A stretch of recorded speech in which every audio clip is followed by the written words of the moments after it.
Hi mga Lods! Familiar ba kayo sa seafood na ito?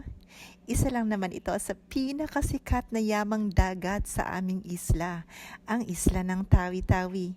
Marami tayong makikitang ganito sa mababaw o malalim na parte ng dagat. Pero hindi lahat ay may lakas ng loob na kuhanin ito dahil hindi naman talaga daling kuhanin yung laman. Yung iba nga ay natatakot na baka matusok.